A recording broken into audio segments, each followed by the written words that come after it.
Hey everybody, it is Trags, Mike Petralia, back with the latest episode of the Jungle Roar podcast, powered by CLNS Media and our great friends at Prize Picks and the Game Time app. Well, this is a special episode. Every episode is exciting and fun to do, but this one truly is a special one for me on a number of different levels. It's the one and only Kirk Herbstreit. Of course, you're very familiar with him on ESPN College Game Day. His work working with Chris Fowler on ESPN and ABC does an incredible, amazing job. I personally believe the best college football analyst out there. Beginning in 2022, Kirk went into the NFL and added the NFL to his expansive resume, working, of course, with the one and only Al Michaels for Prime Video. He's entering, if I've got this right, the third year, Kirk. Is that right? Yep. But perhaps most uniquely, and I want to start from a subject that I don't know if a lot of people know this about you. Well, I'm sure your close followers do. You are the voice of EA Sports college. EA Sports college football. Yeah. That has come back since it ended in 2014. It is now back. How did that opportunity for you, Kirk, come about? Well, I started doing it back in maybe 2003 or 4. And so I did it every year for a number of years. I think till 2014 was the last year that the game was active and out there. So when it stopped, it was. I grew up. My generation, we grew up playing those games, and so when they asked me to play it, that was quite a thrill to be asked to be on that game because I love it, like everybody else. Right. So yeah, that was pretty surreal. I did it for, like I said, 10 or 11 years, and then it shut down for the last 10 after the Ed O'Bannon case. Mm-hmm. And then I'd heard rumblings the last couple of years that it was going to come back. Now the players could be paid. And eventually they reached out to me and just wanted to see if I still had interest in doing it. It's pretty tedious work to, the amount of hours. I do it right now in this studio that I'm in here in Cincinnati. Mm-hmm. In the old days when I first did it for those 10 or 11 years, I would have to, every time I recorded, I would have to go down to Orlando to their studios and do it down there. So it was probably did over a couple hundred hours. It was much more convenient doing it, obviously, this time around than the previous relationship that we had. But I can't wait. It comes out in a couple weeks, and I think everyone's pretty fired up to see how the game looks. How did they come about selecting you? Just from your work on College Game Day? Was that it? Or had you expressed a desire and interest in getting into it? Yeah, I think initially, like I said, going way back, it was just the fact that they asked me, a guy named Brad Nessler, and Lee Corso were the first 3 to be on the game. And I think it had a lot to do with just people being familiar with our faces and our voices because of College Game Day and because of back then I was just calling Thursday night football with Mike Tirico and Lee Corso. And I just think the Game Day brand probably helped elevate our exposure. And then it just really in sync with the video game. I went to work on ABC's primetime game in 2006 with Brent Musburger. And so I started to do a much high profile game. And so if you're a college football fan, I was pretty much calling the game of the week for several years with Brent. And so Lee stopped doing it, and Brad Nessler and I kept doing it. And then as my career has continued to go, they came up with a wrinkle this year because it's always just been me and Brad and Lee. And then it was just Brad and I. And then this time around, they're trying to make it as real as possible. So they have Reese Davis and David Pollock, and I think Jesse Palmer calling games. And then if you advance to doing a primetime game or the team that you are is playing, a top 10 matchup. That's amazing. That's when Chris Fowler and I, just like in real life, that's when we right. and do the game. So we're not on if you're playing Ohio State and you're playing, Youngstown State, we probably wouldn't be on that game calling it. But if it's Ohio State, Penn State, or Ohio State, Michigan, or Georgia, Alabama, Chris and I would be on that call. So we'll see. That's the first time they've ever done that. So I'm looking forward to seeing how that transpires. You graduated from Ohio State with the degree in business administration, right? In 1993. Yep. You're an outstanding broadcaster. Thank you. I just don't say that to toss bouquet of roses your way. See what I did there with the Rose Bowl? I just don't do that to toss bouquets your way. I do that. You're an outstanding broadcaster. And I've always thought this about you. You have worked with some of the most elite broadcasters in the business. And you just named a couple of them. You've obviously worked with Al. You've worked with Brent. You've worked with, obviously, Chris Fowler. We mentioned him, Brad Nessler. Do you ever look back on your broadcasting career and say, boy, I've been very fortunate in that regard because they've helped me build what I've become in my career? No question. Really, every step of the way for me, I'm grateful. Every step of the way, I've just been. I started. The thing with me is, I started just really young.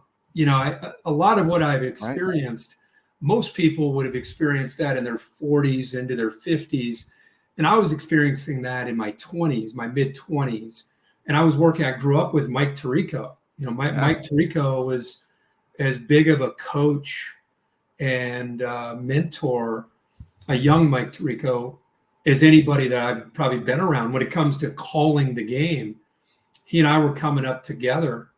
And I'd like to think he was learning from me some, and I was learning from him. And we had an incredible producer who was a veteran guy named Tim Corrigan. And, I did that from probably late 90s through 06, so probably 7 or 8 years. And then I went right into Brent Musburger, who I grew up watching. You're looking live.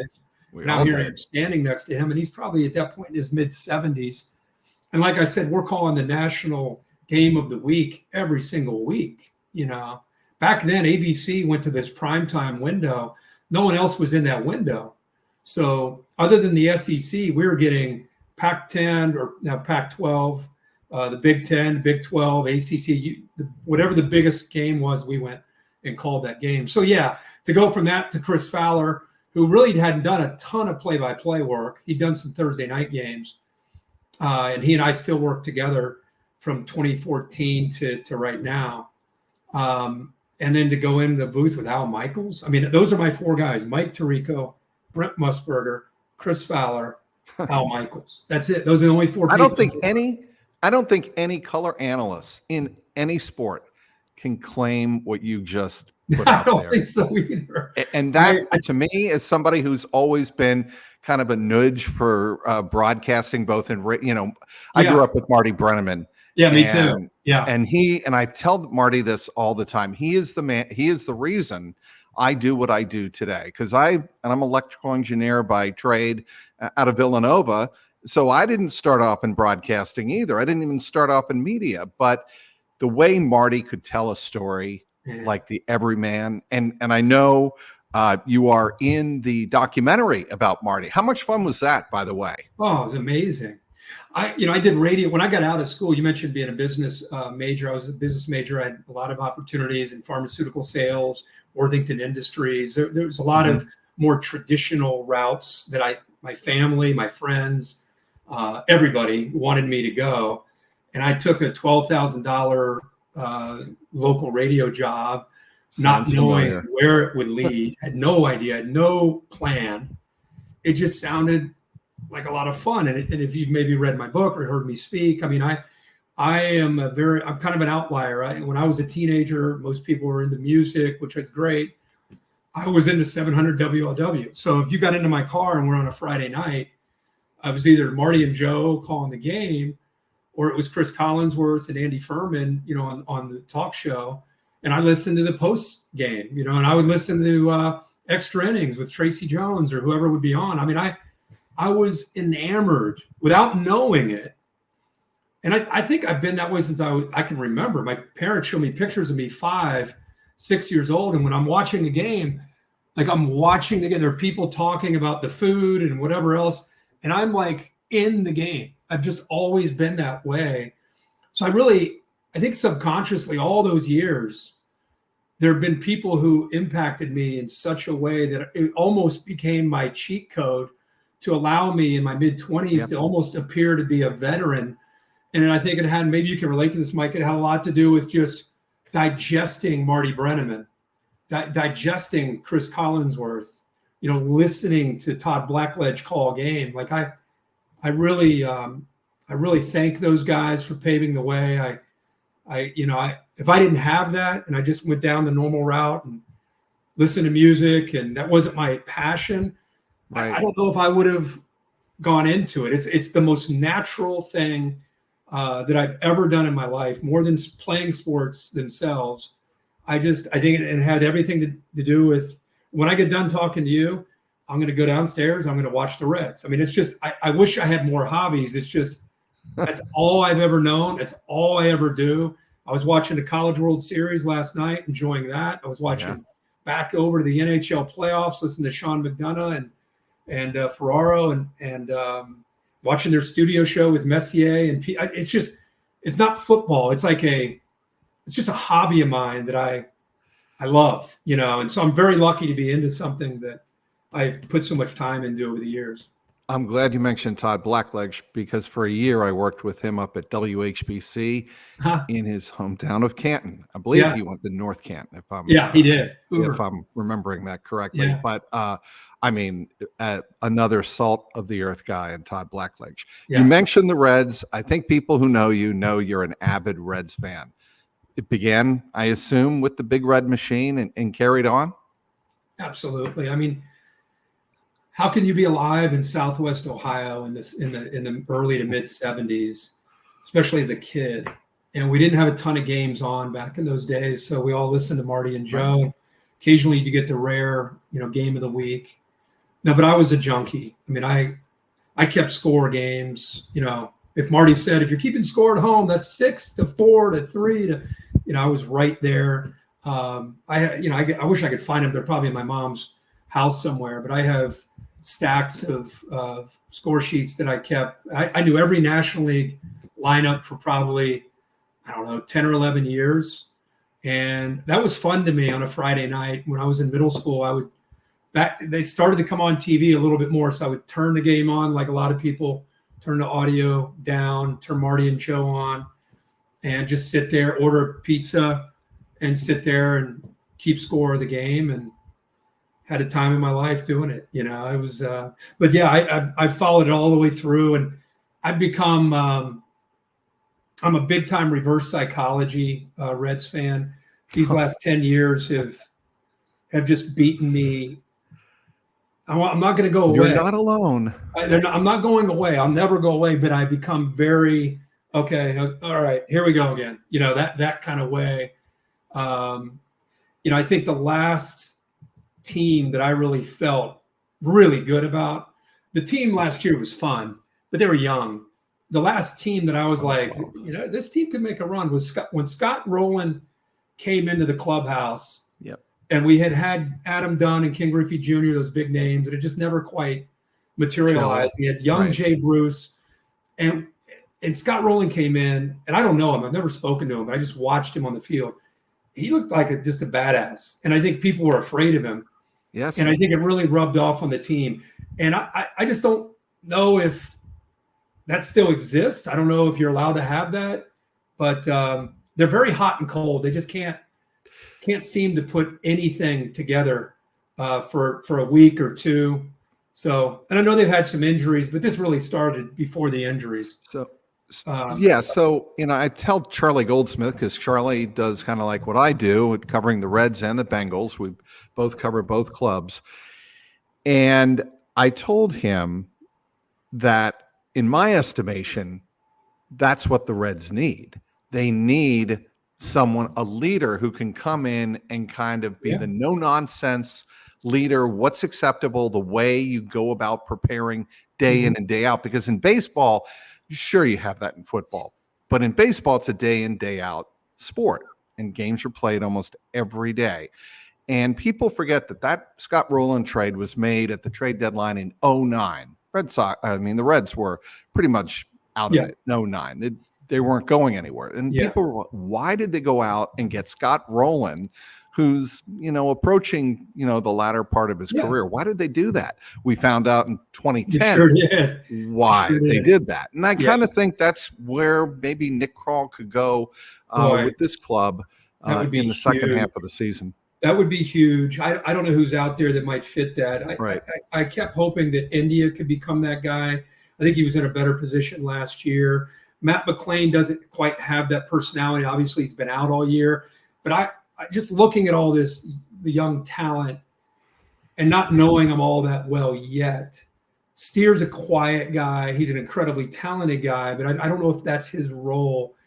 I don't know Matt McLain well enough. When he played last year, he everyone's talking about Ellie, and I get it. I mean, last night, another example of just a wow factor. And I don't mean just the bomb, the hustle, going to second base. I mean, the guy does everything. But again, he's just kind of young, and I feel like, Ron Gant kind of guy. Like, can you find somebody out there that can just come in, like you said, set an example? This is how we travel. This is what we do on the road. This is how we take batting practice. This is what we do on deck. These are all the things you do, and hopefully they see that that's a need. And David Bell is I don't know David Bell. I just watch him manage. He seems like kind of this new era of a player's manager. He just seems like he's very upbeat, very positive towards them. No matter what mistakes they make, I feel like he's patting them on the back, always with the media. When they were going through that rut, when they basically took themselves out of being in the brace, every time I'd wait for him to go Lou Piniella and throw something at somebody. He's not going to do that. No, he's just, we got to keep working, and I'm just like, man, that's when you wish there was a guy in that clubhouse that would get in a fight, do something, like create some fire. I've talked to Rob Dibble about this. The reason I think he is the ideal manager for the Reds is this team is so young. They're going to have ups and downs. And when they go into a prolonged losing streak, he's not going to panic. And I think when they're going really, really well, he's not going to be overly enthusiastic. He wants the team to stay with the process. And I do think in this day and age, that is very beneficial. I want to go from second gear to fifth gear with you right here. Yeah. Your thoughts on Joe Burrow and what it's going to take for him. Yeah. Speaking of leaders. Yeah. I mean, he is the most important athlete in the city. Well, I've watched Joe for a long time, and I don't know if I've ever seen, I've seen a lot of college quarterbacks, but I don't know if I've ever seen a year that he enjoyed in 2019 in Baton Rouge. And it wasn't just the national championship. It was going to a Thursday practice and watching he and Joe Brady, who was his young offensive coordinator at the time, and Jamar Chase and, Jefferson and Moss, the tight end, Clyde Edwards-Helaire, the running back. This is after practice on a Thursday, another hour inside the red zone. And Joe is just almost like a surgeon. Him and Joe Brady, they would call something out, and to watch, the guys by the end of it, they weren't busting it, but everybody was getting on the same page to the point that when they got into the red zone, I felt like they could close their eyes and execute. I mean, it's the coolest thing I've ever seen because the amount of work that they put in. And I loved how Joe would get almost, how dare you, to a defensive coordinator if he tried to fool him or blitz him or do something. Or zero him. Yeah. Yeah. Like, oh, you're going to do that? Like dead serious. Right. Like, you're going to do that to us. Okay. And then come back, with vengeance. And so I remember walking with him we did a thing for the national championship. And I was like, man, and again, cynical, support the Bengals, but I'm cynical, especially when I'm with friends and family. I'm like, you ready to go to Cincinnati? Yeah, because I know him pretty well. I was like, a lot of guys go there. It's like a black hole. You go there, right, never to be heard from again. He's like, I don't care. You know, if I go there, great. You know how he is because you've been around him. I go there, great. What's happened in the past? And I was just we weren't on mic. I was just BSing with him before we got started. He just always had, like, I feel like I walked out of his career in college and I was like, that guy, and I've watched Brady, I've watched everybody. I was like, that guy doesn't want to just beat you. Like, he wants to steal your soul for having the audacity to challenge him. Like, he really has that in his wiring. And so when he went to Cincinnati, I was like, okay, we're about to find out one of the greatest players I've ever covered going to a franchise notorious for just things not working out, you know, especially at that position, although Carson Palmer was great. And you watch him, and then he's get the injuries. They can't protect him. You know, even when Super Bowl year, go back and really watch some of the film of those games. I mean, what he did was amazing because that line wasn't probably even average by NFL standards. And yet he's getting the ball out. He knows exactly where to attack. I feel like he and Zach, they really understand each other. I think Zach did a really good job of studying LSU to understand that, to take what he had from the Rams and what Joe was really comfortable with, kind of mixing that together and putting it out there.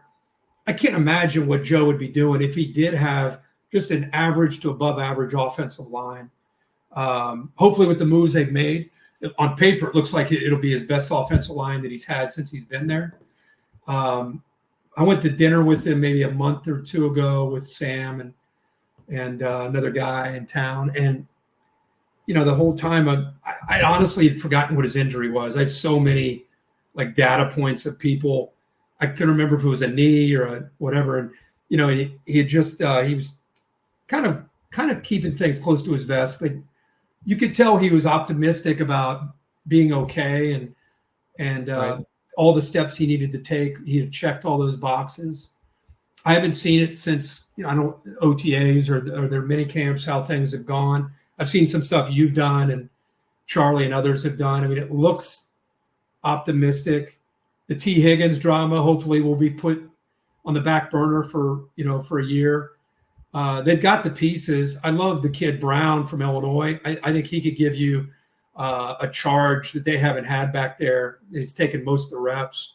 So, I mean, I love the pieces. It's just a matter of can the guy stay healthy? And if he can, I guess like you could say about Mahomes or any of these guys, if he's out there, I mean, they're definitely going to be in the postseason mix. And what is of getting hot at the right time? What does Jermaine Burton mean potentially to taking the top off the defense? You've seen him more than anybody else at Alabama. What can he do? Well, he's the real deal. I mean, he's very different than Tyler Boyd. Obviously, he's asked to do different things, but for fans that don't really know much about him, he is the vertical threat. He's got great ball skills, with the ability to adjust back to the ball and either catch it or draw that interference, which is a huge advantage in the NFL with all the, you know, before it's just 15 yards, now it's spot of the foul. He's got a little bit of an edge to him that on the field, if he can channel it in the right way, it's great. But as we've seen in Pittsburgh with George Pickens, sometimes that emotion and that passion can go in the wrong direction. And so that would be my one like asterisk I would put next to him. Tremendous upside. What did he go? Third round, fourth round? I can't remember where he went. He went third round, and he was the Bengals thought he could. He's a first round talent. First round talent. Yes. Without a question. The league just was like, I can't do it. Let's go get this guy. And it's probably why go back and look at all those receivers. Now, does he have the talent to sit there and make a list of guys that went ahead of him and 2 years down the road, 3 years down the road, sit there and use that, put it on his wristband and get motivated by that? Sure. He's a freak. I mean, very gifted, really live legs. And like we talked about, he's not just a deep threat. I mean, he can catch the deep crosser. He's a complete receiver. Him and Joe got to get on the same page. And hopefully Jamar or T, somebody can put their arm around him. And like we were talking about with the Reds, just kind of show him the way of being a professional. And if you're not getting the ball or you have 2 catches for 8 yards and the team wins, it's a good day. You know, if you have 10 catches and 180 yards and 2 scores and they lose, that's not a great day. Maybe internally you're okay with it, but that's not a good day. If he can get in line with that mentality, then man, it'd be exciting to see what he can do. Well, this Bengal offense, if Burton it can be that guy, Kirk, this is the best offense Joe Burrow has had in terms of weapons. And we haven't even talked about Mike Gesicki, who is not your typical tight end. He's not CJ Uzama. No. He's and he's not why am I blanking on the name of the guy who went to Carolina, left the Bengals for the Panthers? I'm completely blanking on it. Hayden Hurst. Excuse me? I think it's Hayden Hurst. No, Hayden Hurst. Thank you. Yeah. Hayden Hurst. He's not that. Those guys, they're this guy is almost a receiver volleyball player playing tight end, as you know. I mean, he could be a real threat if they're worried about those safeties, worried about T and Jamar and Jermaine Burton.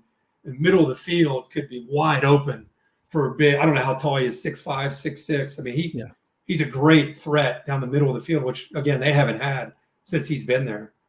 When people ask me what makes Joe Burrow a different quarterback than anyone else in the NFL, especially when you're talking about the elites, Patrick Mahomes, Josh Allen, you name it. Yeah. It's the processing. And Zach is always talking about what makes Joe Burrow the different quarterback is his ability to process before the ball is even snapped. Yeah, I think pre-snap. Process. Yeah. Pre-snap and post-snap. Is that what you see from Burrow? Is that what differentiates Joe Burrow? And how many years did you cover Brady? So I covered Brady from his start in 2000 through 2020. We left at the same time, Kirk. That's awesome. Congratulations. I appreciate that. What a run. Yeah. What a run that was. By the way, so on Brady, the similarity I see between the two is their intense competitive spirit. Yeah. No question. They are both like that anecdote that you shared during practice on Thursday. That's Brady. Yeah. That how dare you? Yeah. That's Brady. 100%. I mean, Peyton is great. Obviously, Kirk. Peyton's a first ballot Hall of Fame. Nobody's sitting, but totally different in terms of the competitiveness and the edge. And that's where I think. Also, the reason I asked you about that, the competitiveness without it, those two playing ping pong, they should put that on pay-per-view. That would be great. Brady against Burrow because of that mindset. But to me, Tom Brady, because they threw Drew Henson at Tom Brady when we were covering at Michigan, and Drew Henson was a 10-star quarterback, Yankees. He was like, and they took Lloyd Carr took Tom Brady off the field to play this freshman. And Tom had to get through that, but just to watch how he handled that and then to watch how his career ended. I couldn't have ever said Tom Brady's going to become Tom Brady, but there was just something about his fire that you weren't used to seeing from any Michigan quarterback. Not many quarterbacks at all, like the headbutt and the intensity on his face. Like it was just, I thought it was because he was so pissed off about Henson. I didn't know it was just who he is, right? His wiring and how he competes. And that's my favorite thing about him. But his greatest strength as far as on the field, besides the spirit, is what you just described about Joe to me. His ability to process. He did a thing the other day with Colin Cowherd, and he was talking about, the ability to see something pre-snap. Oh, they're in too high. That means and he was just just fired it away. Right. To me, that's what Joe does. That's exactly what Joe does. And I don't know if Joe gets enough credit for being that guy, because maybe it's because Mahomes is on top of the mountain. Maybe it's because when he interviews, he's not always the most comfortable interview. So he kind of soft-spoken. He gray rocks, Kirk. You know what gray rocking is? No, what's that? Gray rocking, my lovely bride, Deborah Ann, told me about gray rocking. It's when you take all emotion out of an answer. And don't give them anything. And obviously, Bill would always say this in New England. He would always say, don't give them anything. Answer the question, but don't give them anything. That's what he meant. And Yeah. that's what Joe Burrow does. Sure He'll be does. pleasant. He will show a little personality 100%. here and there, no question. Yeah. But he will not feed in to a narrative. Here's what's crazy. When he's away from that, he's the same way. Right. I think I'm not surprised by that, by the way. Even with his boys, I think he can be that way, which Brady came across totally the opposite. Yes. Brady came across like, beers are chilling at my house, great win, see you over there, first one there, jump in the pool. Like that's how Brady came across. That's where they separate. Like there's no way. Correct. Joe is not in that world. He'll go to a UFC thing. He'll sit there with his shades on. He'll be cordial to anybody that comes up to him. He's not like get away. So he's but I just don't think he's comfortable. I think he loves being in Cincinnati instead of New York. Let's put it that way. I actually think it's a perfect fit for Joe. Yeah. Because he can do his thing, leave town, have fun. Low profile by NFL come back here. And yes, he's a superstar. Yes, he's the man in Cincinnati. But he can live, I don't want to say an anonymous life. That's not right. But he can live a low-key life. And Joe likes that. Yeah. Yeah. If he's pumping his gas and he's playing in New York, everyone's filming and pumping his gas. It's like he couldn't do anything in one of these big cities. So I think his personality and his background fits perfectly with being in Cincinnati. But hey, let's knock on wood. I think he could have a great year. I know he's got a chip on his shoulder about how last year ended. And I think he's fired up and ready to go. So anytime Joe Burrow's fired up, if that's your quarterback on your team, get ready. Keep him healthy, and he'll do some crazy things this year. You know what I've always wondered about you, Kirk Herbstreit? I've wondered how you played in the best rivalry in American sports, period, end of story. I don't want to hear Red Sox Yankees. I just don't want to hear that. It's Michigan, Ohio State. When you stopped doing that and you became a national broadcaster and did all of these games and covered Michigan, I believe you were at a photo shoot in Ann Arbor today, right? Yeah. That's where you were coming from. Yep. How did you leave your Ohio State days behind and morph into an objective broadcaster, even when Ohio State's playing? Yeah, that's a great question. I've gotten that a bunch over the years. I'm sure you have. I feel like 80 to 90% of Ohio State fans appreciate the objectivity. And then there's that 10 to 20% that, think I'm a traitor. You got that. I looked at people I respected on air, and watched people that I wanted to listen to on a national level. And I never heard them talk about we or their team or whatever it might be. I just heard them talk about the game, no matter who they were talking about.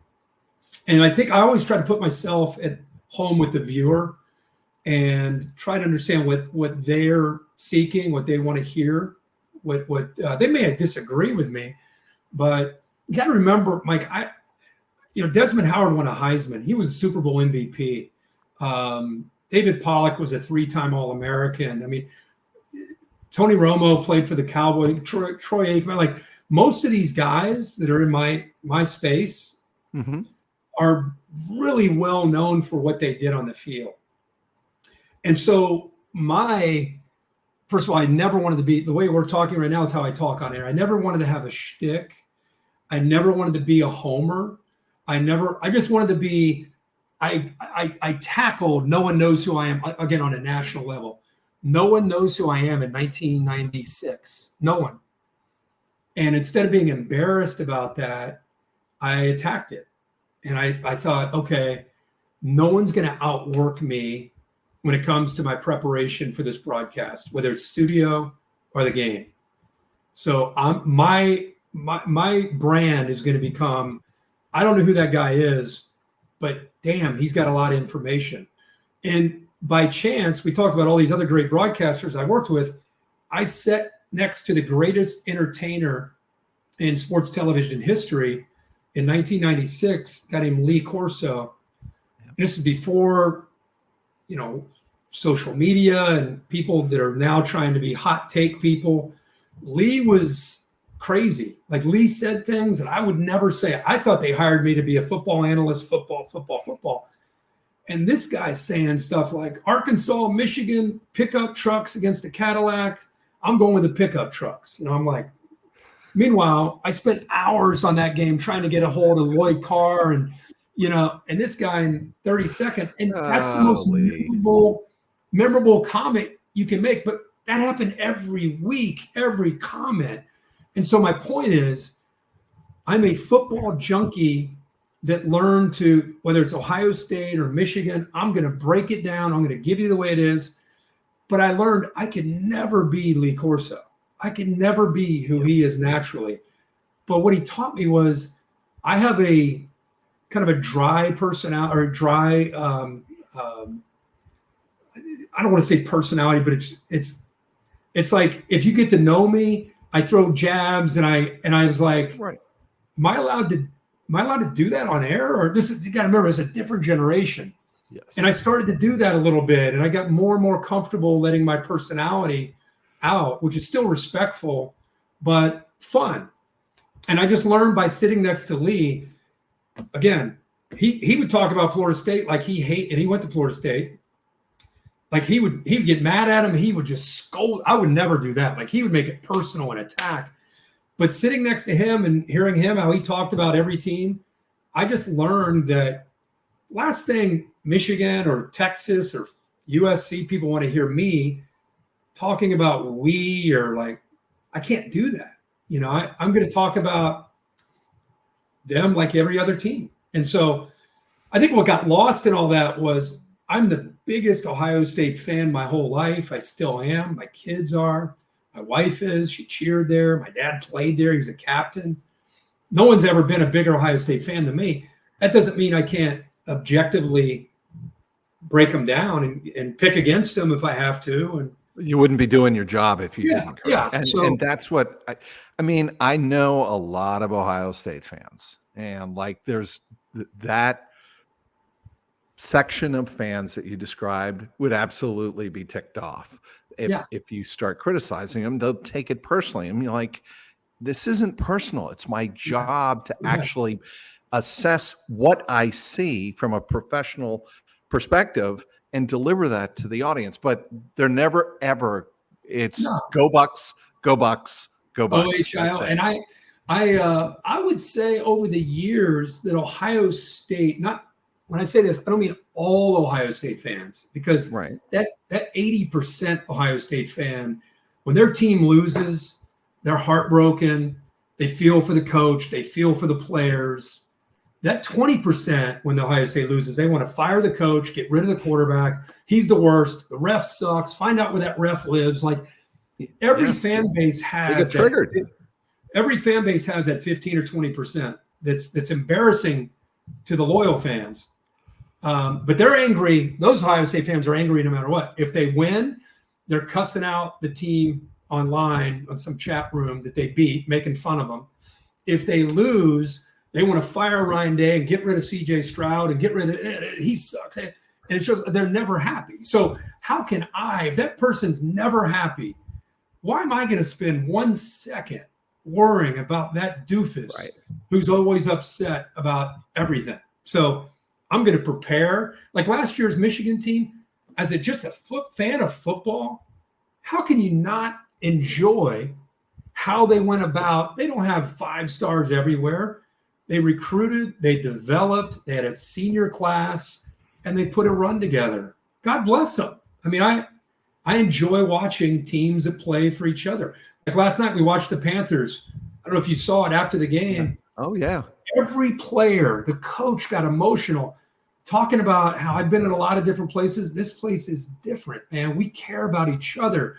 These guys love each other. And he's like, I know everyone says that, but it's like, it's legit. And when you watched how they celebrated with the cup, I was like, I don't know, other than Bob Broski, who used to be on my team, the Blue Jackets, other than that, that's what I love about team sports. So I was like so proud and happy for the Panthers.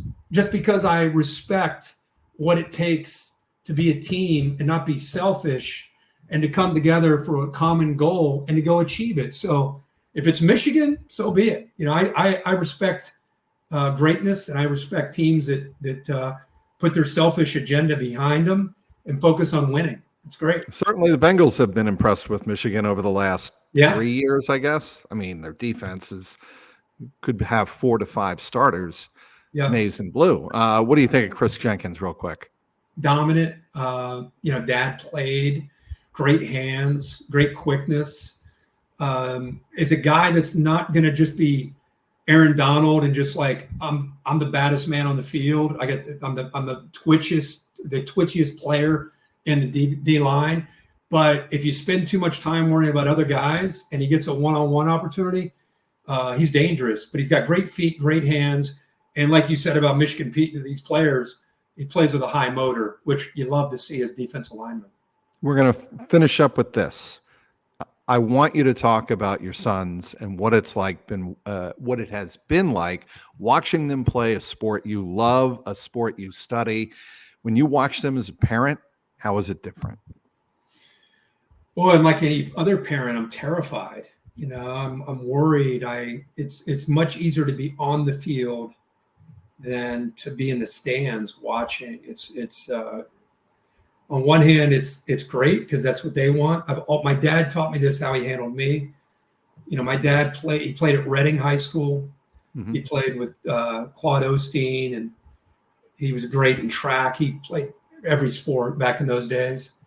He went to Ohio State. He was a captain. When I came up, and I was pretty good at sports. He was very standoffish. He was not, you're doing this. The way a lot of parents are today, it's like, if this is what you want to do, go for it, and I'll support you. And I really kept that. I had 4 sons. Yeah, I encouraged it when they were little. Yeah, I introduced it to them when they were little. But if they would have been like that, I'd rather play the piano. I'd have been like, all right, we're going to go crush this piano. Let's go do that. So I was not pushing anything on them. But once they kind of went down the path that they wanted to play, I just supported them. The coolest thing for me, and ESPN's been great about this, is I'll do Thursday night football. I'll fly to game day, and then I'll fly to wherever my sons, but it used to be Nashville. I'd go back to get back to see them in person. So the thing I just cherish, instead of turning it on, nowadays you can just put it on a laptop and dial it up. I got to 99% of their games. And I'm just so thankful to be in a position to do what I'm doing and get back. Like my son Chase, he's going to be a senior at St. X, and he's played the last couple of years. And here I am getting back to see him, and just being a parent, just putting on my St. X half zip and hat on, cheering for everybody, and just trying to be there for him. And after the game, win or lose, give him a big hug and get on a plane and fly back to where I was. And man, I can't even describe. I mean, I love calling games. It's fun with Al Michaels and all these guys, but just to be able to be there and just sit there and watch, like any of you or anybody else that's been able to do that with their kids, those are the memories that I'll never forget. I mean, those are the memories that are my favorite, so it's been fun. It's been a fun journey. This has been an incredibly fun discussion, Kirk. I really, really appreciate it. I appreciate you. And I have like a list of notes because, like yourself, I try to do my prep work before before the mic comes on. Yeah. And I didn't, get to the last quarter. Well, we'll circle back if once the Bengals I'm doing the Indy game. I think that's an Amazon. Yes, the last preseason game. Yeah. That's correct. So we'll have to maybe hook up there. We'll hook up in person there. But if you want to do something, if the Reds accidentally get into the wild card, or the Bengals start things going in September, be happy to hop on again. I really appreciate it, because there's one guy we did not get to, and I want to dedicate and do the due diligence and spend the time it deserves. Your dad's relationship with Woody Hayes. Yeah. I probably could do the whole podcast on that because I grew up. Look, I'm a Woody guy. I'm a Woody Hayes guy. Yeah, and grew up with him, and you know where I'm coming from. But this has been a blast, Kirk. Thank you so much. Of course. Yeah, thank you. And welcome back to Cincinnati and keep up the great work and best of luck. I don't know when you're getting married, but best of luck to your. Once we get the house situation settled, because this day is the second day of our move. Oh, town. Yes. So we're trying to get settled, Kirk, and you were top priority. I wanted to get the Kirk Herbstreit podcast done. And then tell her I appreciate you making the time.